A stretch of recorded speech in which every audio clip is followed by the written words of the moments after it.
Hey guys, Lord here, back again with another action figure review. Today we'll be taking a look at the Masters of the Universe Origins 2000X Cartoon Collection Skeletor, the Lord of Destruction, or in this case, Skeletor, the Lord of Destruction, because he didn't do the whole thing in 2000X because it was a different voice actor. That said, it's of course brought to us by the fine folks over at Mattel, who decided, you know what, screw that Filmation crap, let's do some Mike Young Productions cartoon collection figures, or cartoon collection figures, as I always say, because that's what Overlord would want, because, not for nothing,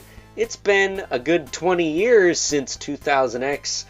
Why don't we remember that that was a thing and put a lot of money into it? Because I gotta tell you, while the accessories are a bit lacking with these figures, not so much with Skeletor here, but the other ones we'll be looking at, the new parts and sculpts and whatnot are quite plentiful, and I can't help but feel that that's why we don't get as many accessories. That said, why don't we cut right to the chase and get into the meat and taters of this review and take a look-see at all Skeletor does have to offer in terms of accessories, starting off with the Havoc Staff, which has always had a really cool design,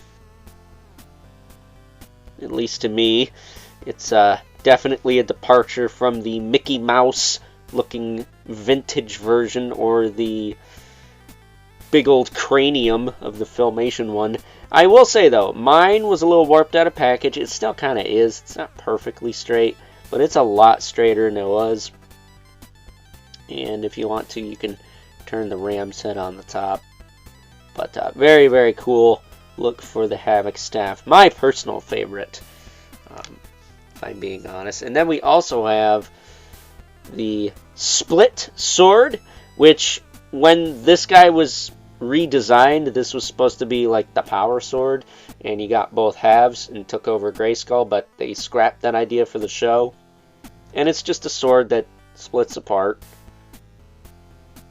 which is pretty cool, via these two little pegs here that go into two little ports on the other half, which sometimes it lines up, sometimes it makes you look stupid during a review, so you'll get nasty comments from somebody who doesn't like your arse. I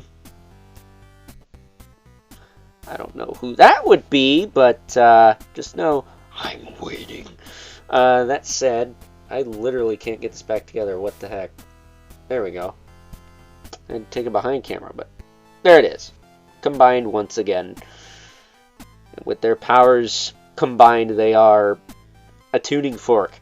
That said, Skeletor does not have a place on the back to store this, but I do remember in the pilot for 2000X, he did take him off his back, so it would have been nice to have the little loop-de-loop there, but no dice! Excuse me. Other than that, that's all you get. You don't get a mini-comic. You don't get a cape, which would have been nice to have a cape, a cloth cape for this guy. Maybe someone makes one that goes around these little spiky dads on his shoulders. That would be the most ideal place for it. But what you do get is a really nice looking Mike Young Productions inspired Skeletor. I'd say this is one of the best Skeletor figures we've gotten in a hot minute. Albeit no hinged jaw, I would like that, but we don't get that very often anyways. But the armor looks good. He's got the spikes, he's got the crossbones, he's got the skull on his belt. Loincloth I did have to warp as well, but that was soft plastic, so that didn't pose a problem. This, I was a little worried about messing it up, but it did straighten out for the most part, so there you go. I might have to hit it again, finish the job, but for the most part it's alright.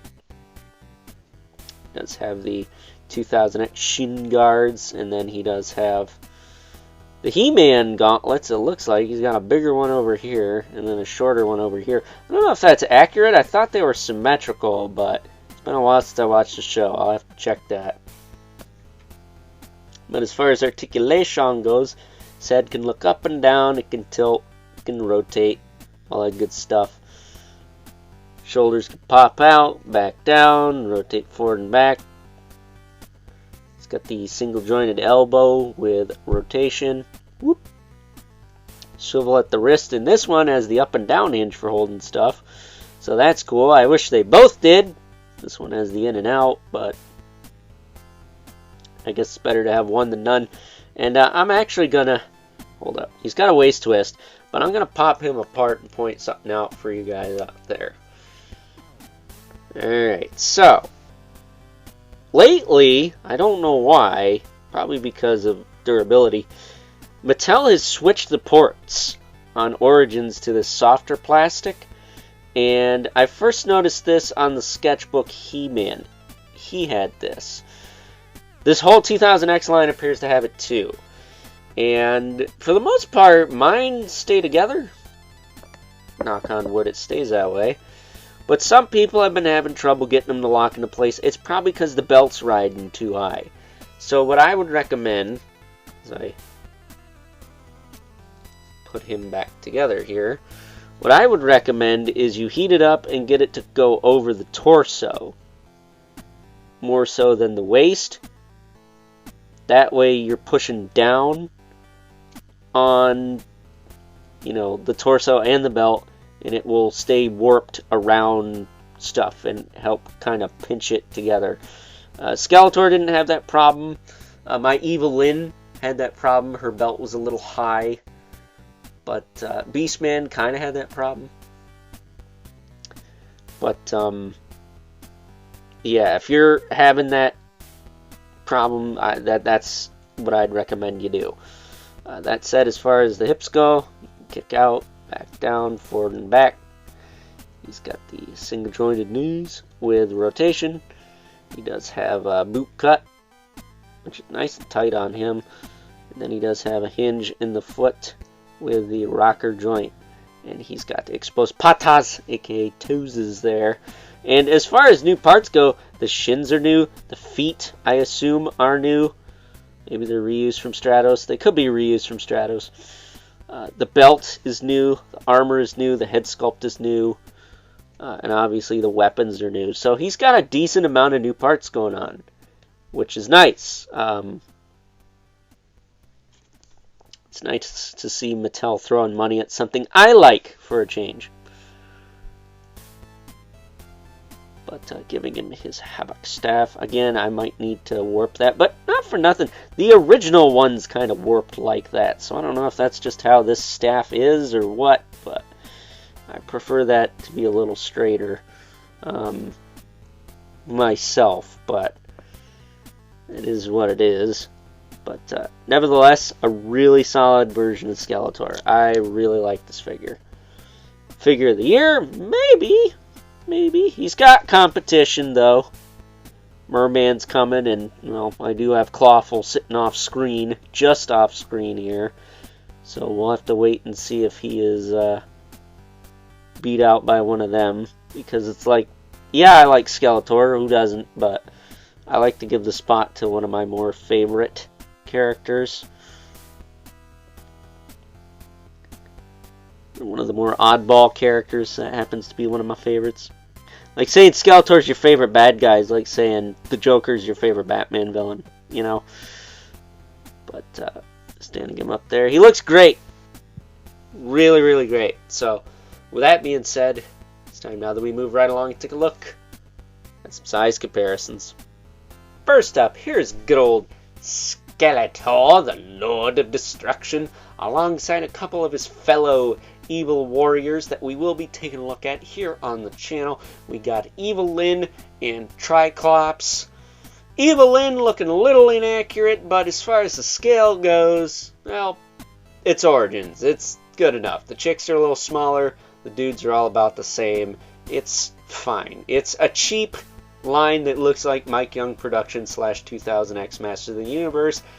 That's good enough for me. It beats paying, what, like 100 to 150 bucks a piece for the Mondo ones, which, yeah, are going to look better, more accurate, and be more articulated, but at the end of the day, that's 100 to 150 bucks that you could put towards buying a good chunk of these. So, you know, quantity over quality, I guess, but these aren't necessarily bad. It's just use a little more paint, maybe. Getting these two out of the way.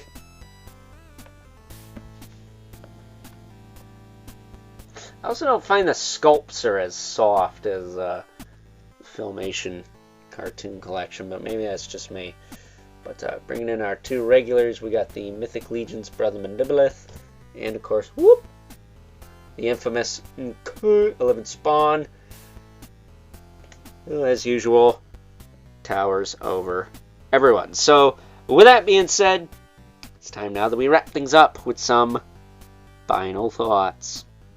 Overall, and aside from the Havoc staff being a little warped on my particular figure, the only gripe or gripes I have with good old Skeletor, the Lord of Destruction here, is the fact that we don't have a place to store the swords on his back. Again, I specifically remember in the pilot for 2000X Skeletor taking these swords off his back somewhere, probably something similar to the actual 2000X Skeletor figure.